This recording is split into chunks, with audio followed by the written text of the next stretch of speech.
NCOC операторы Қашаған мұнай кен орнын қайта қосу жоспарын тек наурыз айында ғана үкіметке ұсынады, ал мұнай өндірудің қашан іске қосылатыны жайында нақты мәлімет жоқ. Соған қарамастан Қашаған операторымен жасалған келісім шартқа ешбір өзгеріс енгізілмейді. Бұл жөнінде мұнай және газ министрлігінің кеңейтілген алқа мәжілісінде белгілі болды. Әзірге Қоршаған ортаға тигізілген залал бойынша компанияға салынатын айыппұл мөлшері де есептелмей отыр. Айыппұл тек ойға келгенде осындай алайын деп едім деп ала салуға болмайды. Ол сол контракттың ішіндегі жазылған деңгейіне қарап, сондағы жазылған екі жақтың келісіміне байланысты сонымен ғана жүретін нәрсе. Ол тек жаңағы кідіріп қалып, тағы бірден болды деп біз көбірек алайық деген оған көнбейтін нәрсе. Ол екі келісім өзгермейді.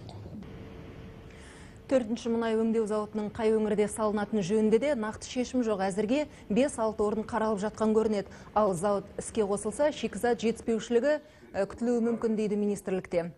Есесіне атом электр станциясының құрылысын бастауға 3 өңір анықталғаны белгілі болды. Олар Балқаш, Гурчатов және Ақтау қалалары.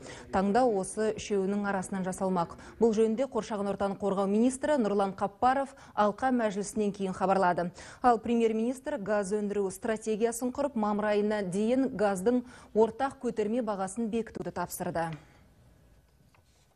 Осы саланың тиімділігін арттыру, жаңадан индустриалды инновациялық жобаларды іске асыру, шағын орта бизнес нысандарын көбейту министрліктің алдындағы басты міндеттердің бірі болып табылады. Жалпы өткен жылдың нәтижесіне қарасақ, еліміздің мұнай-газ секторының даму қарқыны тұрақты екенін көруге болады. Мұнай өндіру, оны қайта өңдеу, экспортқа шығару бойынша негізгі көрсеткіштер жаман емес.